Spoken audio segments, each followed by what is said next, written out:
삼성이 알면 나도 한다. 대국민 정보기억처에서 프로젝트 눈치 안 보고 하이킥. 지금 바로 시작해 보겠습니다. 자, 출연자 소개하죠. 오늘 하이킥에 처음 오셨습니다. 지난해 촛불 집회 때 굉장히 이분 많이 뵀죠. 우주 대스타 안진걸 참여연대 사무처장 나오셨습니다. 네, 안녕하십니까. 안녕하십니까. 그동안 어떻게 지내셨어요? 촛불 집회 다 끝나고. 지난 6달 동안 이제 촛불 집회 시작부터 끝까지 마지막까지 청소까지 함께하고 집에 가서 잠을 제대로 못 자서 조금 잠 좀 자다가 다시 이제 제 본업인 참여연대라는 시민단체로 복귀해서 열심히 새 정부가 잘 할 수 있도록 좋은 정책을 많이 제안하고 있습니다. 한 90가지 정도의 정책을 지금까지 제안한 것 같습니다. 예. 뭐 청와대에서 들어오라는 얘기가 없습니까? 아니 뭐 저는 일단 얼굴도 못생긴 데다가 말주변도 없어가지고. 그리고 문재인 정부의 탄생이라든지 또 그동안 고생을 같이 하신 분들이 들어가는 게 맞죠. 또 시민단체는 정책 제안하고 한편 또 감시하고 이런 역할을 하는 게 맞습니다. 아, 너무 아름다운 얘기만 하시니까. 아니 실제로 그렇습니다. 실제로 시민단체 출신들 중에 일부 입각했는데 그렇죠. 대부분은 한 10여 년 전에 그 시민단체를 그만두고 다른 일을 하거나 정치를 했거나 연구를 하다가 들어가신 거예요. 실제 지금 전국의 대부분의 시민사회단체의 현직 간부들이나 최근에 열심히 일한 일꾼들은 다 기존 단체에 남아가지고 정말 촛불시민혁명의 성과로 만들어진 정부니까 잘 되길 바라면서 좋은 정책 제안하고 한편으로는 혹시 흔들리거나 후퇴하지 않도록 견제하는 역할을 흔들림 없이 하고 있다고 보시면 될 것 같습니다. 알겠습니다. 눈빛이 대기실에 있을 때랑 완전 달라지셨습니다. 기대하겠습니다. 자, 그리고 하이킥의 신사, 정치평론계의 유재석, 허성무 경남대 초빙 교수 나오셨습니다. 예, 반갑습니다. 요즘 방송을 몇 개나 하시는 거예요, 도대체? 왜 이렇게 자주 보이는 겁니까? 아, 그래요. 예, 덕분에 뭐 하루에 한두 군데씩 하고 있습니다. 그래요? 알겠습니다. 그리고 내일신문 정경부장, 최경철 부장 나오셨습니다. 반갑습니다. 뭐 내일 유럽으로 가신다고요? 네, 뭐 기자협회 제가 뭐 자리를 맡고 있는 게 있어서 뭐 그 교류 행사차 다녀오고 싶어서 가고자 합니다. 제가 그래요? 지난 하이킥은 6개월 그럼 누가 지킵니까? 하이킥은 일주일만 좀 봐주십시오. 제가 지난 6개월 동안 대선 때문에 너무 힘들어서 제 충전이 좀 필요해서 공부 좀 하고 오고 있습니다. 알겠습니다. 예. 자, 그러면 영상 하나 보시고 저희 얘기 본격적으로 나눠보겠습니다. 평택시 포승읍의 밤거리. 수많은 화물차가 줄지어 서 있습니다. 언뜻 주차장처럼 보이지만 엄연한 통행도로입니다. 화물차들 옆으로는 불법 주정차 단속 지역이라는 평택시 현수막이 걸려 있습니다. 불법으로 세워진 이들 차량을 확인한 결과 대부분 현대자동차의 한 물류 계열사 소속임이 드러났습니다. 평택시 포승읍 왕복 4차선 도로입니다. 보시는 것처럼 심야 시간 현대글로비스 차량이 주차되어 있습니다. 하지만 이곳은 주정차 금지 구역입니다. 일부 화물차는 기아자동차 신차를 실은 채 방치되어 있는가 하면 차량 한 대 세울 정도의 도로마저 현대글로비스 차량이 독차지하고 있습니다. 화물자동차 운수사업법에 따르면 화물차는 정해진 차고지나 지방자치단체가 정한 장소 외에는 모두 불법으로 간주됩니다. 하지만 시의 단속은 거의 전무한 실정입니다. 이게 저희가 단속은 절대 안 하는 건 아니고 이게 아침부터 저녁까지 가서 24시간 근무시간 내에는 민원 접수를 안 하는데 근본적으로 해결해달라는 것은 쉽지가 않죠. 불법 주차가 판치는 포승읍의 단속 차량은 고작 한 대. 그나마 있는 CCTV도 태부적입니다. 문제는 현대글로비스 화물차들의 불법 주정차로 인한 주민 불편이 이루 말할 수 없을 정도라는 데 있습니다. 동네 골목 없는 데가 없어요. 이 불법 제1의 기업인 현대에서 이렇게 한다는 게 참으로 안타깝게 생각하고 본사 차원에서 그룹 차원에서 이런 문제점을 해결해 줬으면 좋겠습니다. 현대글로비스 불법 주차에 따른 주민 민원도 빗발치는 것으로 알려졌습니다. 이 때문에 평택시의 대기업 봐주기가 도를 넘은 것이 아니냐는 불만까지 터져나오고 있습니다. 사안의 심각성에도 당사자인 현대글로비스는 여전히 모른 척으로 일관하고 있습니다. 입장을 좀 듣고 싶어서요. 확인 중에 있습니다. 심야 시간 화물차량 불법 주차는 자칫 대형 사고로 이어질 수 있는 만큼 현대글로비스의 책임 있는 대응과 시당국의 철저한 단속이 요구됩니다. 아시아경제TV 권호철입니다. 자, 영상 보셨습니다. 지금 문재인 정부의 가장 큰 화두가 재벌 개혁인데 이 재벌들, 대기업 아직도 정신 못 차리고 이렇게 마음대로 무법 천지를 만들고 있습니다. 허성무 교수님. 네, 깜짝 놀랐습니다. 근데 뭐 여기뿐만 아니라 전국 곳곳에 저런 것이 많이 있을 텐데요. 뭐 여기는 뭐 심해도 좀 정도가 너무 심해서 주민들의 뭐 이렇게 신고라든지 항의가 많이 있는 것 같은데요. 대기업들이 뭐 이원 추구에만 뭐 급급하고 또 자기들이 해야 될 최소한의 법규 준수라든지 이런 건 안 하고 있기 때문에 저런 것들이 뭐 곳곳에서 벌어지고 있는데 이번 기회에 이제 대기업들도 법규 준수를 제대로 하면서 이윤도 추구할 줄 아는 그런 탈바꿈이 있어야 되지 않겠느냐 이렇게 생각합니다. 저희 아시아경제TV 취재진이 이거를 취재했을 때 글로비스 쪽에서는 그냥 뭐 모르쇠로 일관하는 모습이더라고요. 이게 안 처장님 이런 모습 어떻게 보세요? 네, 글로비스 하면 이른바 그 김상조 위원장이 취임하면서 일감 몰아주기가 문제다라고 했을 때 바로 일감 몰아주기 규제의 대명사입니다. 일감 몰아주기 규제가 생긴 계기가 된 사건이기도 합니다. 총수 일가의 아들한테 글로비스라는 물류회사를 맡겨놓고 거기다 전부 다 현대자동차 차량 이송을 맡기는 겁니다. 네. 그러니까 기업가의 어떤 창의, 헌신, 땀방울 하나 없이 그냥 회장하고 친하다는 유만으로 아들이라는 유만으로 떼돈을 벌게 된 거거든요. 정의선 부회장 얘기하시는 맞습니다. 거죠? 이게 뭐가 나쁘냐면요. 그러면 기존의 물류회사 했던 중소기업, 중견기업들의 물량이 줄어들게 되고 힘들게 물류기업을 키워놓은 사람들을 허탈하게 만듭니다. 국민경제를 왜곡시키는 거거든요. 근데 거기에다가 저렇게 대놓고 불법 주차까지 한다는 것은 예를 들면 한두 번 저희들도 실수로 불법 주차하잖아요. 그게 아니잖아요. 저건 분명히 규정이 있고 주차장이 있거나 주차장을 만들어서 정당하게 세금을 내거나 이용료를 내서 지방경제에 기여를 해야 되는데도 저렇게 해서 지금 안 그래도 일감 몰아주기로 탐욕이 하신이었는데 거기다 또 부당한 이득과 안전사고 위험까지 주는 거니까 단단히 이렇게 지적을 받아야 될 이슈인 걸로 보입니다. 현대 기아차를 우리 국민들이 얼마나 사랑했습니까? 예, 최경철 부장님. 아반떼, 소나타, 그랜저 이런 뭐 몇백만 대를 팔아치운 그렇죠. 그렇게 엄청난 이익을 받은 현대 기아차가 국민들한테 되돌려주는 게 바로 저런 모습이죠. 그다음에 2차 밴드, 3차 밴드, 심지어 1차 밴드들한테까지 CR을 계속 비용 계속 깔아놓은 네, 거죠. 그렇죠. 1년에 2번씩 정기적으로 무조건 비용을 절감하라는 공문이 내려오고 그 겉으로는 비용 절감이지만 속으로는 2차 밴드, 3차 밴드들은 사실 이윤이 엄청나게 적거든요. 네. 현대 기아차 상대를 하더라도. 그렇죠. 그러니까 이분들 얘기로는 외국 회사하고 GM이나 뭐 크라이슬러나 이런 회사하고 거래하는 게 훨씬 낫다는 거죠. 네. 그분들 얘기는. CR 얘기는 안 하니까. 음. 그러니까 완성차 업체들이 우리 하청업체들한테 하는 행동만 봐도 현대기아차가 국민들한테 받는 사랑에 비해서 국민들한테 돌려주는 것이 너무 적다. 네. 글로비스만 봐도 그렇죠. 평택에서 저렇게 기초질서도 지키지 않는 대기업이 그렇죠.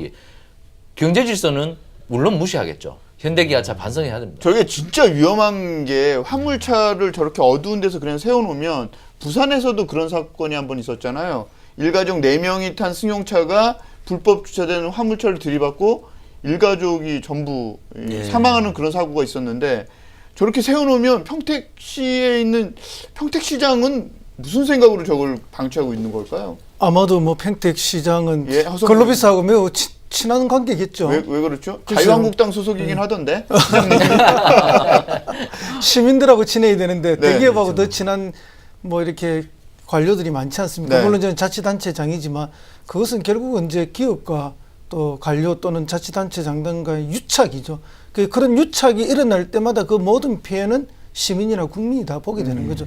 그게 이제 가장 큰 문제인데요. 아마 평택시도 지금 뭐 잘 모르겠다 그러고 뭐 단속 인력이 한계가 있고 차량도 한 대밖에 없다고 글로비스를 관계자도 잘 모르겠는데 파악해보면 너무나 다 잘 알고 있겠죠. 자기들이 지금 무슨 짓을 하고 있는지 네. 알고 있으면서 잘 모르겠다라고 말할 뿐이고 그렇기 때문에 오히려 저분들의 그런 태도는 정말 엄하게 비판받고 또 다음 선거에서 심판받아야 될 사람은 심판받아야 되고 법적으로 조치를 받아야 될 사람은 조치를 받아야 된다. 그렇게 생각합니다. 그 법이 살아있고 또 선거에서 심판이 살아있을 때 저런 유착은 없어지는 거죠. 그걸 우리 시민들이 심판할 줄 모르면은 시민들은 몇 배로 불리함을 다시 받아야 되는 것이고 법이 엄격하게 처벌하지 못하면은 또 그것이 국민들이나 시민들이 또 피해를 보게 되는 것이고 국가의 기능은 무너지게 되는 것이기 때문에 오늘 뭐 이 방송을 계기로 해서 추상 같은 처분이 있기를 바랍니다. 현대기아차는 네, 한번 제가 안녕하세요. 추가로 좀 지적을 하면 네. 사실 비정규직을 또 너무 많이 써서 항상 사회적으로 문제가 되어 왔습니다. 그렇죠. 그다음에 하청업체하고는 하청업체 노사관계 악화되면 자기들은 전혀 상관없다고 계속 발뺌을 하는데 네. 알고 봤더니 문건이 공개됐는데 주요 하청업체 노사관계도 개입을 해가지고 네. 노조 파괴를 마치 뒤에서 배후 조종하는 듯한 그런 것도 몇 번 이렇게 사회적으로 무리가 됐거든요. 그러니까 이런 현대화된 사회에서 노동조합의 요구가 무리하면 안 들어줄 수 있다고 저도 봅니다.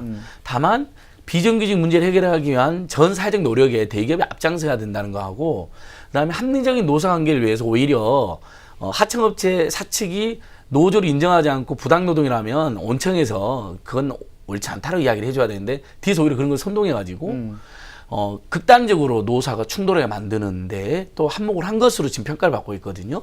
그러니까 저는 저 불법 주차가 그냥 단순한 약간의 질서 위반 사범인 것 같지만 저렇게 네. 고의적이고 조직적으로 대놓고 한다는 것은 재벌 대기업의 어떤 비대해진 권력이 사회적으로 제어를 안 받다 보니까 뭐 비정규직도 남발하기도 하고 노조에 대해서 부당하게 개입한 불법행위도 하고 그 다음에 저런 행동도 하고 공정거래법 위반하는 그 일감 몰아주기라든지 불공정에도 막 일삼는 거 아닌가. 근데 저는 최경치 부장님 말씀 중에 제가 제일 동감한 부분 또 하나 네. 있었어요. 사실은 현대기아차 불매운동본부라는 것도 있어요. 시민들 사이에. 네. 사실상 거의 독과점 상태로 돼 있잖아요. 현대기아자동차가 지금 그렇죠. 시장 점유율이 네. 절대적이니까. 지금 많이 떨어졌죠. 그래서 지금 좀 가점이라고 표현하죠. 불매 운동도 일부 영향을 끼쳤을 겁니다.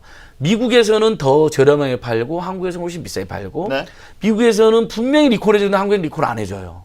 이것도 그렇죠. 문제가 됐었잖아요. 네, 다 네, 팩트로. 맞습니다. 최근에는 공익제보자 한 분이 이거 분명히 리콜해야 된다 했는데 그 사람을 탄압하느라고 바빴어요. 근데 나중에 결국 그 사람의 제보가 사실을 밝혀서 리콜을 하고 있잖아요. 그러니까 이러니까 겹쳐지니까 재벌 대기업 사회적 책임에 대해서 다시 한번 이렇게 촉구를 하게 되는 것 같습니다. 현대기아차의 네, 결국 최경철 이런 부장. 행태가 네. 수입차 시장 점유율이 높아지는 걸로 바로 직결되지 않습니까? 계속 높아지고 있죠. 그러니까 뭐 깨진 유리창 이론이라는 것도 있는데 네.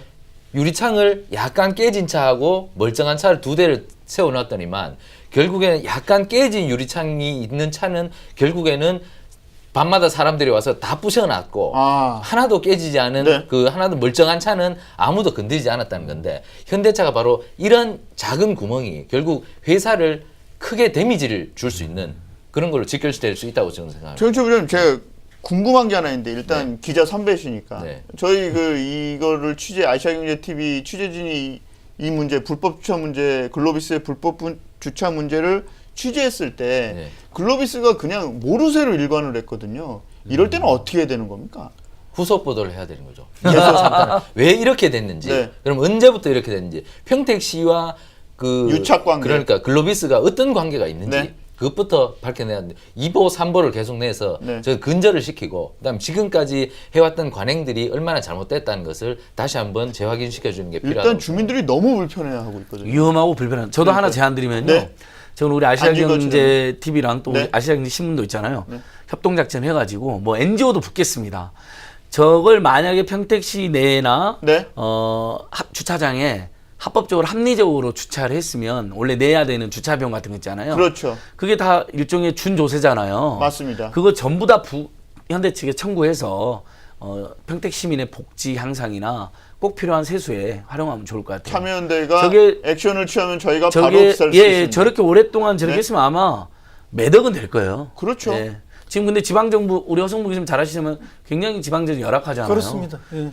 저런 돈들이 계속 들어와야 되는 거거든요. 그 이제 저렇게 들어와야 되는 건데 뭐 예를 들어서 지금 시민단체에서 매일 나가서 저거 불법 주차 고발하면은 저 스티커 비용도 어마어마하잖아요. 그렇죠.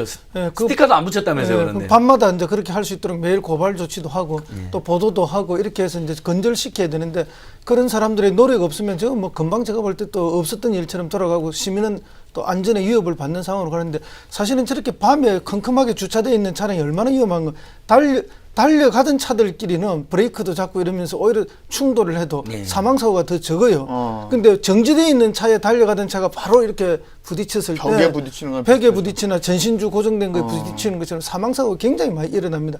또 큰 차니까요. 승용차는 아예 밑에 가서 뭐 깔려버리는 이런 상황이 돼서 뭐 일가족이 전체가 참변을 당하는 경우도 있고 이런데 저는 시민의 안전을 지켜야 될 시가 시민의 안전은 등한시하고 오히려 대기업의 편의를 봐주는 그런 형태가 아닌가. 모르고 있는 것이 아니라 너무나 잘 알고 있으면서 유착돼서 봐주는 거다 이렇게 보이고요. 어쨌든 뭐 언론은 보도에 고발 보도를 하지만 시민사회나 또 뭐 그쪽 지역에 있는 시민단체에서는 또 저걸 고발할 수 있는 다양한 방법에 총동원해서 대응을 해야 될 거라 봅니다. 허성모 교수님은 경남에서 부지사까지 하셨잖아요. 네, 만약에 저런 문제가 지역에서 벌어지면 어떻게 합니까? 평택시는 지금 저게 단속 인력이나 이런 것들이 태부족이기 때문에 어쩔 수 없는 일이다. 뭐 우리는 사실은 잘 몰랐던 거다. 뭐 이렇게 얘기를 하고 있거든요. 그건 제가 볼 때 뭐 거의 100% 거짓말이라고 봅니다. 단속 인력은 뭐 다른 부서에서 또 배치해서 늘리면 되는 것이고 정상적으로 뭐 밤마다 나가면 되는 건데 그거 뭐 없었다고 말하는 그야말로 변명이죠. 변명이고 저는 이제 기초단체에서 하는 거지만 기초단체에서 뭐 저거는 그 단체장의 의지가 조금만 있다면 또는 아마 저 지역구에 시의원도 있고 도의원도 있을 거 아닙니까?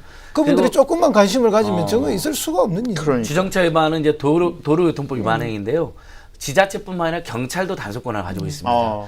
이렇게 주차 이렇게 하시다 보면 대부분은 구청 공무원이나 이제 지방 공무원이 와서 이렇게 단속하지만 경찰이 이렇게 도로 관리하고 있는데 계속 그 차가 안 빼면 경찰이 스티커도 발행합니다. 또 경찰이 교통지도 합니다. 그러니까 평택경찰서까지도 책임을 물을 수가 있습니다. 그렇군요. 그러니까 제가 뭐 오늘 방송에서 무슨 공무원과 어떤 경찰을 혼내주자 이런 게 아니잖아요. 하여튼간 책임이 있는 그리고 권한이 있는 부처들이 나서지 않는 것에 대한 지적을 지금 하고 있는 것이고. 왜냐하면 포승읍에 있는 평택 시민들은 세금을 내고 지금 거기 살고 있는 거잖아요. 그래서 저는 이 방송 끝나자마자 평택 지역에 있는 NGO들에 연락해서 저런 건 얼마든지 같이 연계해서 네, 맞습니다. 이게 무슨 짓이냐 대기업이 안 된다.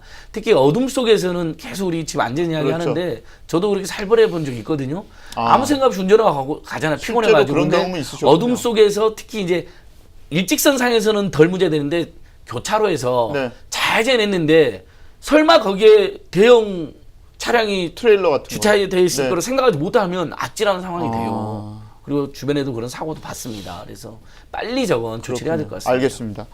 제가 방금 전에 웃었던 이유는 저희가 저 기사 때문에 안진걸 처장을 모신 게 아니었는데 갑자기 그 말씀을 하시니까 제가 웃음이 빵 터졌습니다. 그리고 이건 여담인데요. 그 네이버에서 현대 글로비스 불법 주차를 치면요. 이런 게 나옵니다. 그 불법 주차 스티커를 차 유리창에서 깨끗하게 띄는 법. 이런 것들이 나와 있어요. 현대 글로비스에서 그런 거를 지금 홍보를 하고 있는 그런 게 보입니다.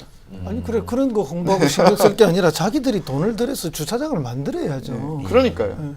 그러니까 돈을 들이지 않고 돈을 벌려고 늘 하는 데서 국민들이 피해를 보는 거 아닙니까? 그것이 지난 오랜 세월 동안 대기업들 중심으로 경제를 발전시 왜곡된 이 대한민국의 경제 구조가 곳곳에서 왜곡된 형태로 계속 나타나고 그 피해는 시민이나 국민들이 다 보는 거니까 이제는 그걸 끊어야 될 시점이 왔다. 그 이익은 정몽구 회장의 아들인 정의선 부회장이 받을 가능성이 굉장히 높은 거죠. 예, 글로비스의 지금 주요 주주잖아요.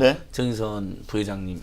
예, 그러니까 그게 처음부터 물량을 그리 몰아줄 때도 사회적 무리가 있었거든요. 그러니까 저런 무리를 계속 일으키면 안 되죠. 방금 허성무 교수님 말씀하신 것처럼 빨리 주차장을 지으면 그 짓는 대로 또 일자리가 늘어나잖아요.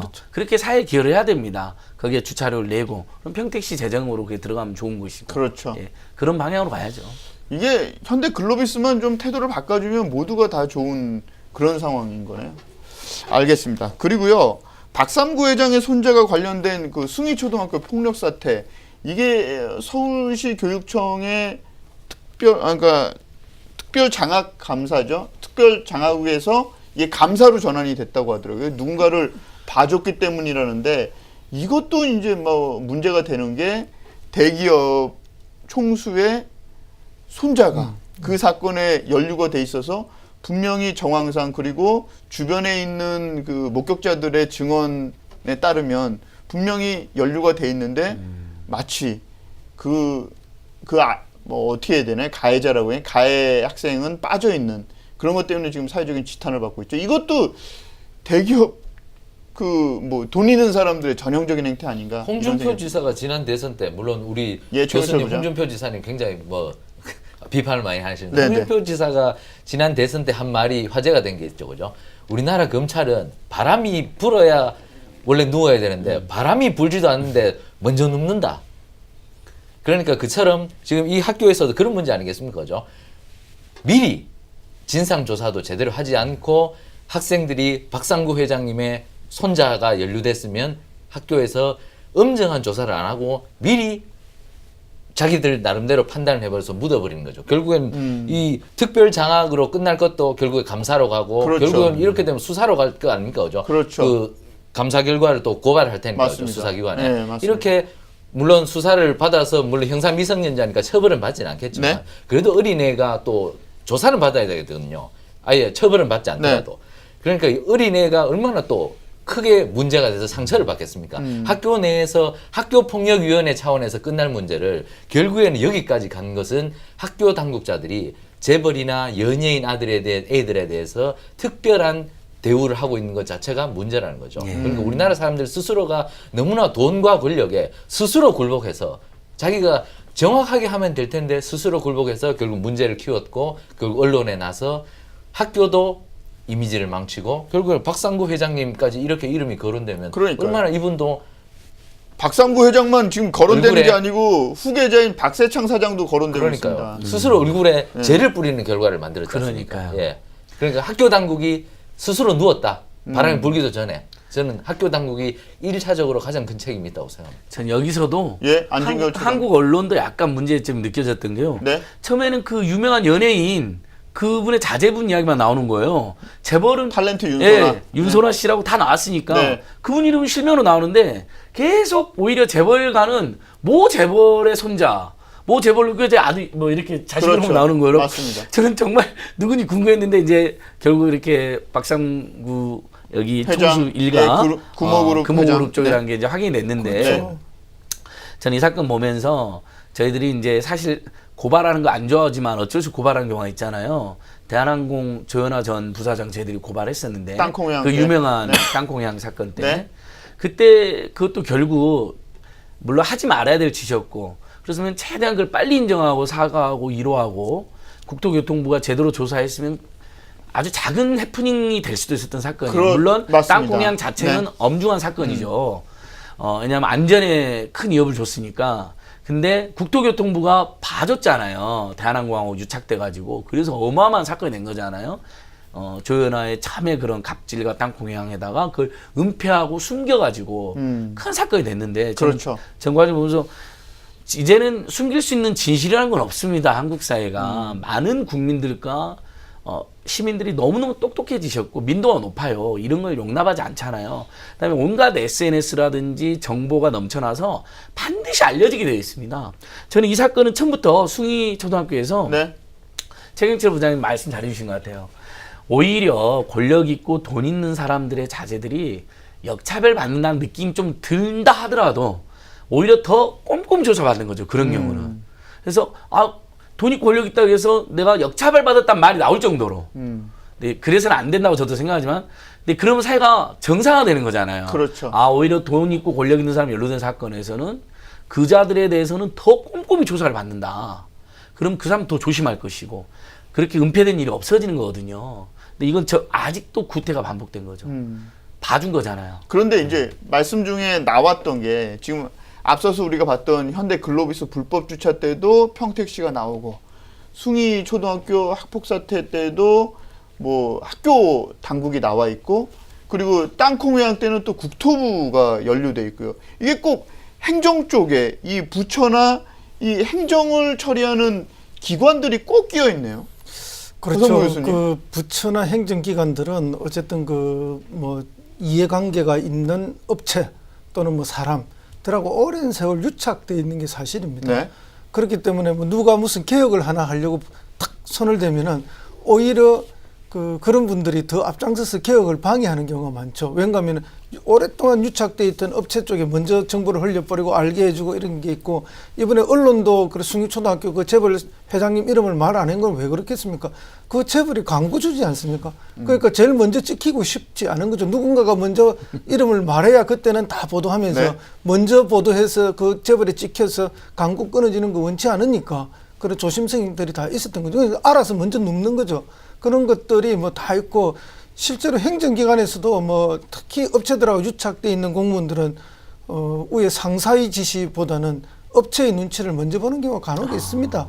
그래서 이제 토목직을 제가 뭐 특별히 폄하하는 건 아니고요. 네. 이제 현직에 있는 공무원들 사이에서 그런 이야기가 있어요. 토목직 공무원에 계신 분들은 다른 일반 행정직에 있는 공무원들보다 5가지가 다른데, 입고 있는 옷이 다르고, 먹는 음식이 다르고, 네. 타고 있는 차가 다르고, 사는 집이 다르고, 하는 운동이 다르다는 거예요. 이 5가지가 다르다는 이야기가 있는 거죠. 네. 그 5가지가 다 돈이 더 많이 들거나 이런 거 아닙니까? 네. 그러면 그 돈, 똑같은 월급을 받는데 왜 그쪽 공무원들은 그 5가지가 다른 일을 할 수가 있느냐? 그것은 뭔가 다른 수입이 있기 때문에 그렇다는 거죠. 물론 이것은 이제 일부를 이야기하는 겁니다. 절대 전체를 폄하하거나 뭐 그렇게 하는 것은 일부에 그런 경향성이 있다는 것이고, 이제 그런 것들이 뭐 그런 공직에만 있는 것이 아니라 우리 사회 곳곳에 뭐 아까 이야기했던 학교에도 있을 수 있고, 또는 뭐 다른 곳에도 있을 수 있고 다 있는 거죠. 그래서 이런 그 우리 사회의 오래된 문화들이 빨리 이제는 변화되는 시대에 맞게 바뀌지 않으면 네. 우리의 후진성을 극복할 수가 없다. 그 후진성은 오로지 부담이 국민들에게 다 가는 것이기 때문에 빨리 선진화되고 객관화되고 투명화돼야만 우리 국민들이 골고루 이렇게 잘 살 수 있는 그런 사회가 될 거라고 봅니다. 그렇군요. 슬프면서도 재밌었어요. 교수님 저 다 외웠어요. 옷, 음식, 차, 집, 운동. 예를 들면 다른 공무원들은 족구나 축구하고 있을 때 골프 그 사람들 치는 골프 치러 다닌다는 이야기잖아요. 그러니까 아주 예전에 관가에서 나오는 뭐 세무 공무원들이 그런다더라. 세무 공무원들은 승진을 안 좋아한다더라. 일선에 있어야 뭘 많이 받으니까. 네. 뭐 이런 지금은 안 그러겠죠. 많이들. 근데 그런 전설 같은 말씀이 내려왔는데 지금도 완전히 사라졌다고 말씀하시기 어려운 거죠. 부지사까지 하셨으니까. 어렵고, 지난번에 박근혜 정권 초기에 그 세무조사를 많이 했잖아요. 예. 그러니까 이게 대기업만 한 게 아니고 조그마한 중소기업에서부터 뭐 그렇죠. 건설업체까지, 맞습니다. 그다음에 치과 뭐 온갖 병원들까지 다 털었는데, 물론 이제 세금을 공평하게 거두기 위해서 탈루하는 사람 철저하게 단속하고 해야 하는 건 맞습니다. 그렇게 당연히 하여야 되는데, 그러다 보면은 현장에 있는 세무공무원들의 힘이 무지무지하게 커지잖아요. 그러면 또 다른 부작용이 또 생길 수 있는 거죠. 또 그런 부작용에 대한 이야기도 그때 당시 많았고요. 그래서 이제 그렇기 때문에 우리 사회 전체가 공평하고 또 투명하고 철저하게 객관화되는, 그렇게 해야만 그 혜택은 모두 국민에게 돌아가는 것이고, 그렇지 못한 부분이 생기면 그 피해가 또 국민에게 가는 거고, 일부 혜택은 소수자들에게 가는 것이고, 그래서 우리가 진짜 선진화된 사회, 좋은 사회에 살려면은 그런 부분들이 철두철미하게 객관화, 투명화, 정직화가 돼야 된다. 그건 이제 시스템 제도적으로 개혁을 해내야 되는 거죠. 그렇군요. 방금 전에 그 허성무 교수께서 말씀하실 때 물을 드시면서 뒤통수를 TV에 오늘 그러셨어요? 보여주셨던 최경철 부장님. 아이고, 오늘도 대형 방송사가 한번 내셨습니다. 죄송합니다. 저도 봤는데 네. 쓱 지나가시더라고요. 잠깐 저도 깜짝 놀랐어요. 방송하면서. 뭐지 이거? 그래서 두 번째 하지 마시라고 시그널을 드렸는데 또 아무렇지도 않게 저를 한번 보시더니 다시 한번 자연스럽게, 뒤통수가 오늘도 출연하신. 아이고, 나중에 재방송 한번 보십시오. 알겠습니다. 그 언론사 선배시니까 제 최경철 부장께 한번 여쭤볼게요. 사실 제가 이제 앞서서 발언을 했을 때 다른 뭐 대한항공과 국토부의 유착 관계, 그건 뭐 출연자께서 말씀하셨으니까, 그리고 뭐 여러 가지 행정기관과 이 유착 관계를 얘기하면서 아까 숭이초하고 뭐 학교, 뭐 재벌, 뭐 이런 식으로. 근데 평택시하고 현대글로비스의 유착 관계는 사실 제가 발언했지만 그거는 사실관계는 아직 확인은 되지 않은 합리적인 의심이긴 한데요. 그럼요. 의심으로. 합리적인 의심이긴 한데요. 그러면 이럴 때 언론은 어떻게 움직여야 됩니까? 그냥 취재만 하면 되는 겁니까? 그런데 사실 저런 기사는 사실 사회부에서 쓰죠. 사회부에서 그렇죠. 쓰기 때문에 네. 사회부 기자들은 초년병들이 많이 하죠. 저도 사회부 기자를 10년 정도 했는데 네. 경찰 기자를. 그러니까 초년병들은 광고를 신경을 전혀 안 써버리죠. 네. 그러니까 이거는 부장이 이걸 좀 줄여야 되겠다고 얘기하면 그건 안 됩니다. 이건 써야 됩니다. 그러면 나가는 거죠. 그건 요즘은 언론사도 초년병 기자들이 강하게 나가면 기사 절대로 못 칩니다. 왜냐하면 이게 말썽이 되기 때문에. 그러니까 김영란법에도 걸려요. 그렇죠. 안 네. 되죠. 그러니까 저런 기사는 이제 우리 사회부 기자들이 젊은 기자들이 발로 뛰면서 들어온 거는 그대로 나가야죠. 그대로 나가서 나중에 또 기업인들이 와서 우리 광고도 하는데 왜 이런 기사를 쓰냐 그러면은 아이고 제보가 들어와서 어쩔 수 없습니다. 네. 이러면서 쓰고 또 이 사람들도 결국엔 그런 반성하겠죠. 형택 씨도 반성하고. 그런데 이 지방자치단체 우리 언론도 사실 그런 문제가 있긴 하지만 지방자치단체 제가 저 평택 시를 보니까 저기가 아마 출거가 되는 것 같아요. 차가. 예, 예. 차가 평택에서 예. 출거가 되는 것 같아요. 평택에서 출거가 되면 평택에 아마 세금이 꽤 떨어질 겁니다. 차량 한 대가 출고될 때마다. 그렇기 때문에 평택에 대해서는 글로비스가 갑이죠. 엄청난 세수를 몰아줄 네, 겁니다. 그렇죠. 아마. 제가 안 봐도 저건 그림인데 네. 그런 측면에서 그렇다면 또 평택시는 또 핑계를 대야죠. 외부에 주민들이 이렇게 들끓어서 안 된다. 그러니까 너희들이 반성을 하고 주차장 부지를 마련해라. 네. 그렇게 시장이 나가서 협의를 할 수 있어야 되는데 지금 저 평택시장님은 너무 세수에 너무 급급한 그 나머지 저 부분을 못 보는 것이 아닌가. 그러니까 그 자치단체에 계셔서 아시겠지만 위원회들을 요즘 자치단체가 많이 만들어요. 네. 그러니까 민간이 많이 들어가는 거죠. 그러니까 지방자치단체나 특히 지금 심한 경우가 중앙부처인데 국토부나 이런 경우 민간이 들어가서 그 정보를 많이 획득을 할 수 있어야 됩니다. 그러니까 그래야 공무원들도 민간이 보는 눈을 무서워하고 자기 마음대로 독단적인 의사결정을 하지 않죠. 학교 같은 경우도 요즘 저도 우리 큰애가 고등학생인데 네. 학교폭력위원회를 제가 하는데요. 한 달에 한 2번 정도를 갑니다. 그러니까 학교폭력이 생기면 이 사안에 대해서 어떻게 할 것인가. 요즘 학교가 절대적으로 독단적인 결정을 내리지 그러면 않습니다. 승희초는 사립이라서 그렇게 멋대로 아마 했나 봐요. 규정상 학교폭력위원회를 열도록 돼 있을 거예요. 근데 학부모들이 또 재벌 편에 서고 연예인 편에 선다면 위원회가 제대로 가동되지 않겠죠. 그러나 학교폭력위원회는 아마 요즘은 반드시 설치돼야 될 기구가 돼 있을 겁니다. 네. 그러니까 민간이 들어가서 학교를 보고 부처를 보고 자치단체를 봐야지 이 공직사회도 바뀌죠. 와, 우리 최영철 부장님 NGO 예. 스텝처럼 말씀 시원하게 해주시네요. 상식. 일단 학교는 다- NGO 스텝처럼 예. 얘기하신다고요? 아니 NGO 스텝처럼 개혁적으로 시원하게 잘 해주셨다는 거예요. 칭찬드린 거예요. 매일신문이 카톨릭 재단이라서요. 알죠. 카톨릭 재단만 빼놓고는 다 기사를 씁니다. 신경 안 쓰고 정말 좋은 회사입니다. 뭐 우리 가톨릭은 프란치스코 교황님부터 시작해서 사랑과 평화 넘치잖아요. 학교 운영위원회라는 법이 있습니다. 네. 우리 그 DJ 정부, 노무현 정부 거치면서 제도화된 법인데 아주 네. 좋은 법입니다. 예전에는 학교 정말 교장에는 교감이 마음대로 했잖아요. 지금 학교 운영위원회를 통해서 이제 이게 이른바 가버넌스거든요. 학부모도 참여하고 지역사회 인사도 참여합니다. 학교평력위원회 같은 것도 있고요. 그래서 학교라는 가장 중요한 공간을 민주화하고 개방하고 합리화시킨 거거든요. 근데 아마 숭이초등학교도 학교 운영위원회 있을 텐데 제가 이제 내막은 모르지만 이게 학교명에 떨어지니까 알리지 말자 이런 분들도 분명히 있었을 겁니다. 근데 이런 가버넌스 기구가 생기니까 점점 학교가 더 투명해지고 합리적으로 바뀌거든요. 그런 것처럼 저는 이제 최영철 부장 말씀드리면서 이 행정이 정말 중요하잖아요. 분명히 민주주의는 by the people, for the people, of the people. 국민에 의해서, 네. 국민을 위해서, 국민의 것으로 이렇게 되어 있는데 잘 안 되잖아요. 공무원이 막 갑이 되고. 그래서 여기서 중요한 게 정보 공개하고 가버넌스입니다. 그러니까 모든 정보가 투명하게 공개되면 불법이나 비리가 할 수가 없잖아요.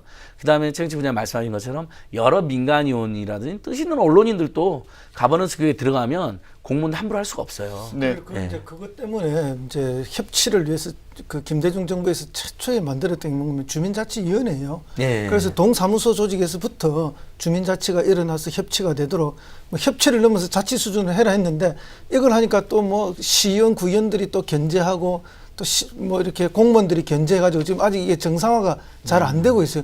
그래서 이번 정부 하에서는 법 개정을 좀 통해서 주민자치위원회가 정말로 제대로 서는 게 우리 행정의 제일 모세 혈관에서부터 제대로 선진화되는 방법이라고 저는 생각합니다. 이왕 그 기업 얘기가 나왔으니까 조금 더 기업 얘기를 해보죠.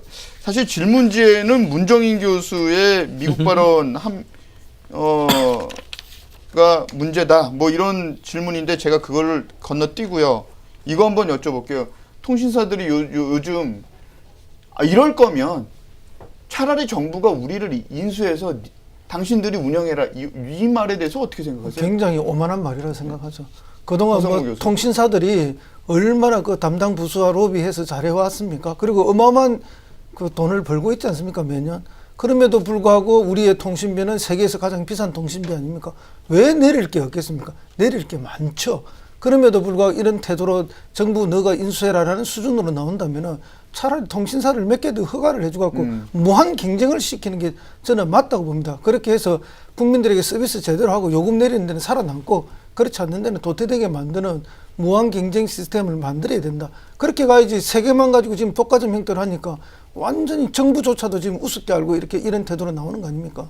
SK, LG, KT죠. KT. 네. 예. 최영철 부장 어떻게 지금 이 세 공룡 기업들이 어떻게 보면 문재인 정부의 개혁적인 조치에 대해서 정면으로 반발한다 이렇게 보면 되겠죠? 제4이동통신 이야기는 아주 오래전부터 나왔지만 그렇죠. 박근혜 정부도 못했고 지금 현 정부도 그 강하게 치고 나가지 못하죠. 그렇죠. 이 세계 이동통신사가 사실상 독과점 카르텔을 형성해서 그 자기 스스로 가격을 결정해서 저희가 내고 있는 거지 않습니까? 네. 그죠? 지금까지 엄청난 유보가 쌓여 있습니다. 그죠? 이 유보를 과연 이용자들을 위해서 돌려줬느냐에 대해서는 사실 의문이 있죠. 네. 뭐 저기 명동 앞에 가면 SK텔레콤 본사 그 사업 얼마나 삐까번쩍하게 잘 지어놨습니까? 그렇죠. 그다음에 복지 얼마나 좋습니까? 아마 평균 연봉이 아마 SK텔레콤이 우리나라에서 최고일 겁니다. 아마 현대기아차보다 더 많이 받을 네. 거예요. SK텔레콤이. 그런 상황을 우리 이동통신을 이용하는 소비자들이 다 아는 형편에서 돈을 못 내리겠다고 하면 그렇다면 자기들이 갖고 있는 유보나 그다음에 이익률에 대해서 다시 한번 설명을 해야죠. 우리는 이런 것 때문에 우리가 이만큼 이익을 내고 유보를 쌓았다고 이용자들한테 설명해야 되는데 그렇게 설명하지 않죠. 그러니까 이동통신사들에 대해서는 지금은 좀 더 많은 규제가 필요하지 않을까. 네. 규제를 통해서 더 많은 리스크를 갖도록 하든지 않는다면 아까 우리 그 교수님 말씀대로 제4이동통신이나 제5이동통신을 허가를 해주면서 완전경제시장으로 돌려놓는 것이 맞지 않을까. 네. 안진걸 처장께는 이런 질문을 한번 드려보고 싶어요. 네. 참여연대가 기본료 폐지에 대해서 후퇴한 것 아니냐? 뭐 이런 얘기를 듣고 있단 말이죠. 아니요, 전혀 그렇지 않습니다.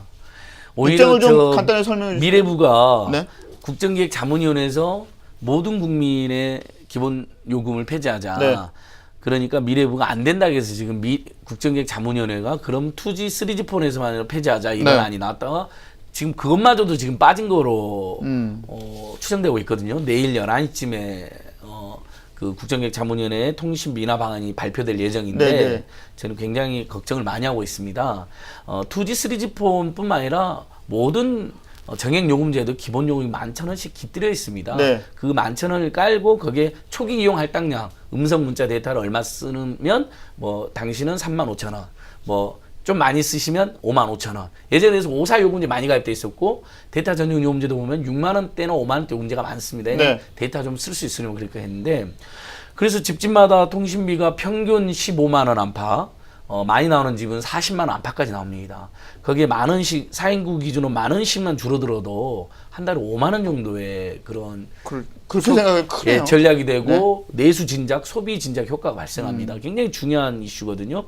근데 통신 3사가 집단적으로 반발해가지고 지금 미래부가 또 그 편을 들어주고 네. 그래서 국정기획자문위원회도 좀 흔들린 것 같아요. 도입부의 그 통신재벌 3사 이야기하셨으니까 이 해마다 3.6조 안팎의 엄청난 영업이익을 거두고 있습니다. 우리는 경제팀이니까 하나 짚어줄 게 1종 클럽이라고 있습니다. 대기업 중에 1조가 넘는 영업이익을 거두는 대기업을 1조 클럽이라고 하는데 네. 얼마 전까지 20개밖에 안 됐어요. 최근에 이제 30개 겨우 넘었습니다. 3.6조를 매년 이렇게 벌고 있다는 건 허성무 교수님 말씀하신 것처럼 막대한 돈을 벌고 있거든요. 그리고 허가 산업이기 때문에 제4 이동통신이 못 들어와가지고 네. 경쟁이 안 됐잖아요. 요금이 다 똑같은 거 아시죠? 음성, 문자, 데이터 전부 똑같습니다. 데이터 전용은 똑같고.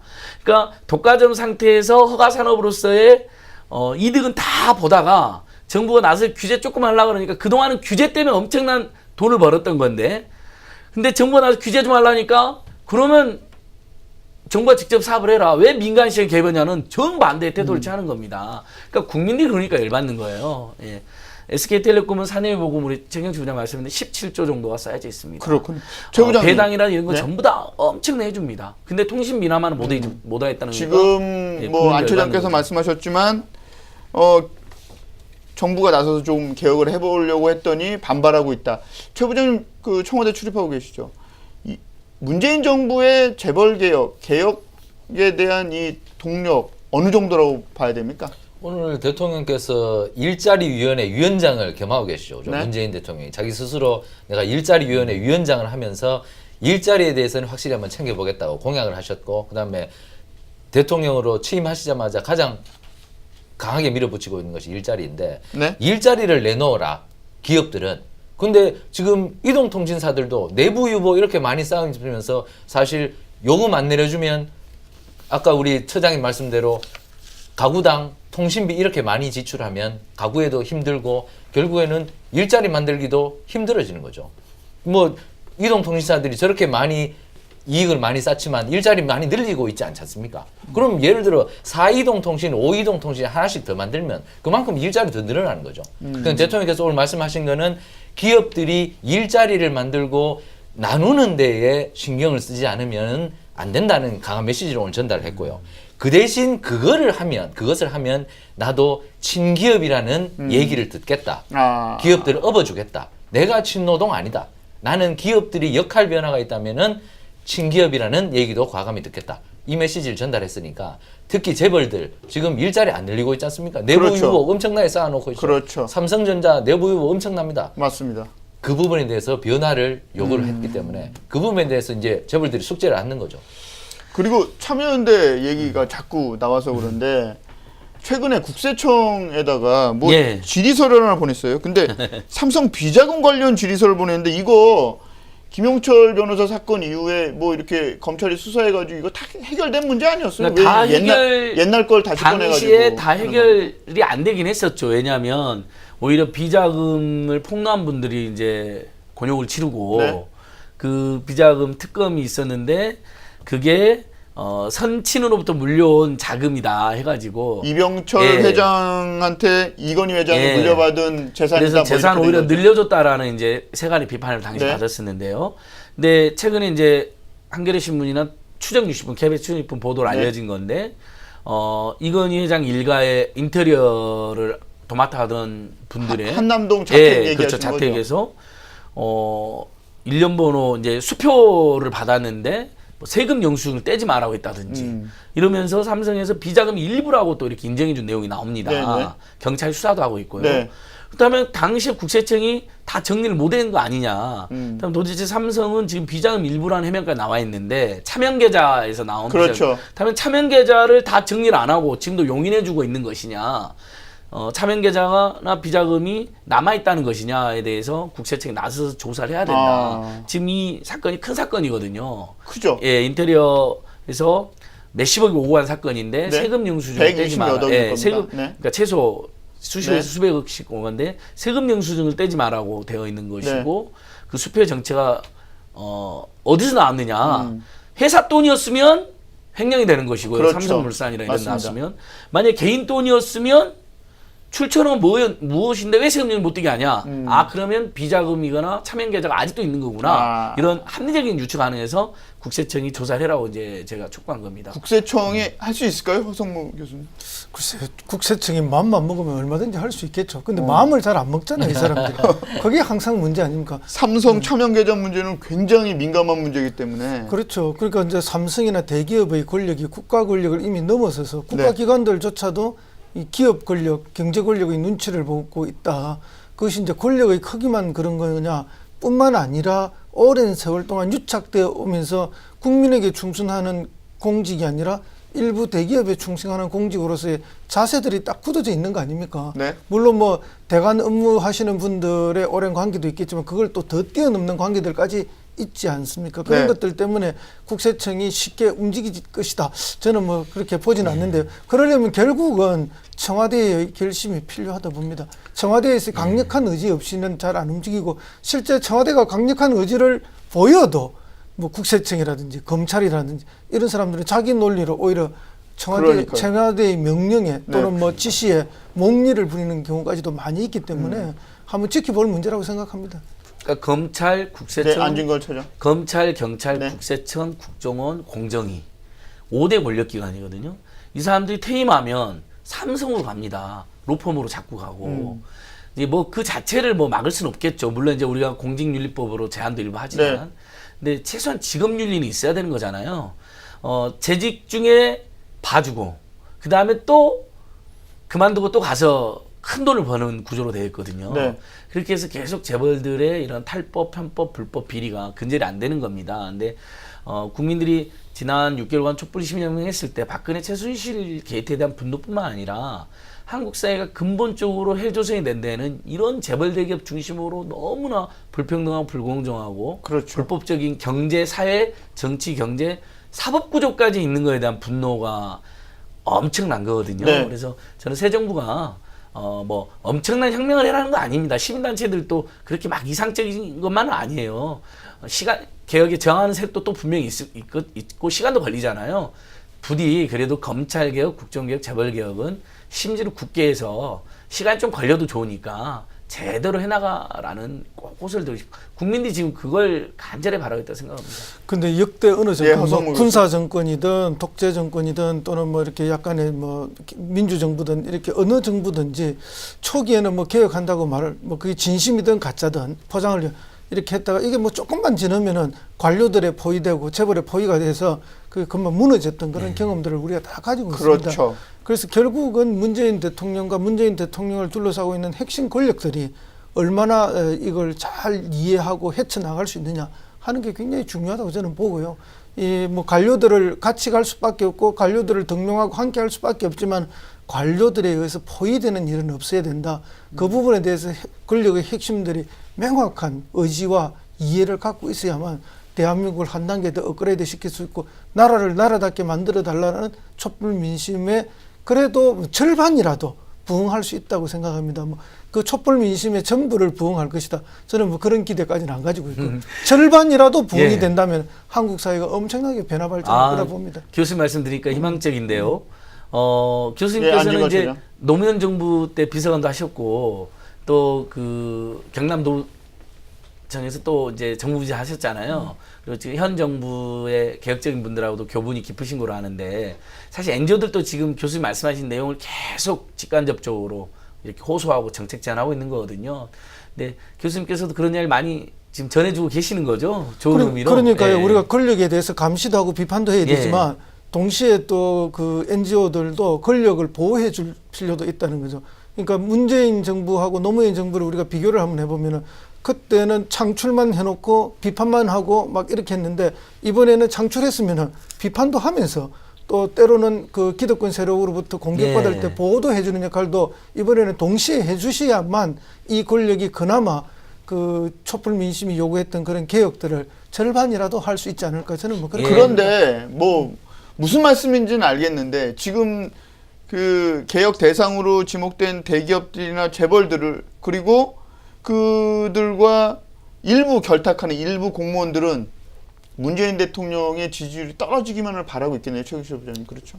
문재인 대통령 지금 근데 떨어지고 있잖아요. 실제로. 예, 지금 뭐 인사 때문에 그렇죠. 근데 이제 청문 전국이 사실상 끝났어요. 오늘 김현미 국토부 장관을 난상 끝에 그 산고를 아주 크게 치르고 오늘 인사 청문을 채택을 해서 오늘 7시에 임명장을 수여하셨죠, 대통령께서. 그렇죠. 그래서 이제 인사 청문 전국이 이제 끝나는 것 같습니다. 물론 또 이상한 분이 그 아직 산자부 장관하고 복지부 장관하고 좀 남아 있는데 네. 이상한 분이 들어오지 않는 한은 좀 청문 전국을 좀 넘어간 것 같고 그래서 이제 야당도 이제 7월 3일 날 자유한국당이 새 대표를 뽑으니까 그때부터 또 어떻게 더 강해질지 모르겠지만 지금까지는 이제 첫 번째 단추는 한 단계 넘는 것 같고 이제 대통령께서 어떤 정책으로 제대로 국민들에게 어필할 것인지 그 부분 그 숙제를 잘 풀면 지지율이 앞으로 고공행진을 더 할지 그다음 떨어질지 그때부터 이제 변곡점이 하나 나오겠죠. 그렇군요. 예. 교수님 말씀 관련해 가지고 네, 그래서 안철수 시민사회단체들도 네. 비판과 견제가 본업이긴 하지만 사실 인사 국면 보면 호평을 훨씬 많이 했어요. 많은 시민사회단체도 그렇고 촛불 시민들도 그렇고 물론 이제 개별 후보자마다 약간 뭐 비판을 받을 점들도 일부 있었다고 생각합니다. 근데 그러니까 시민사회단체들 또 무조건 막 비판만 하는 게 아니라 잘한 건 정말 잘했다라고 응원 보내고 있고 특히 인사에서 개혁적인 인사들 신선한 인사들 많이 된 건 사실이잖아요. 그런 점에 대해서는 후한 점수를 주고 있는 것 같더라고요. 그렇죠. 그리고 예. 동시에 그분들이 또 일을 잘해야 돼요. 그분들이 뭐 비판하고 이럴 때는 뭐 쉽지만 들어가서 본인이 책임을 지고 일을 할 그러니까 때는 제 말이 능력을 이제 보여줘요. 지금부터 정말 중요하다고 생각해요. 많은 분들이 응원 보내줬는데 잘못한다. 이러면 정말 큰일 나거든요. 그래서 정말 철저히 열심히 해줬으면 좋겠습니다. 알겠습니다. 야, 벌써 저희 50분 다 갔습니다. 아 벌써 다 그렇습니다. 됐나요? 벌써 다 한 끝났습니다. 10분 한 것 같은데. 네, 그러니까요. 알겠습니다. 내일도 보다 새로운 내용으로 다시 찾아뵙겠습니다. 삼성이 알면 나도 안다. 대국민 정보격차 해소 프로젝트 눈치 안 보고 하이킥. 오늘 시간 저희가 준비한 내용은 여기까지입니다. 진행의 이영준이었습니다.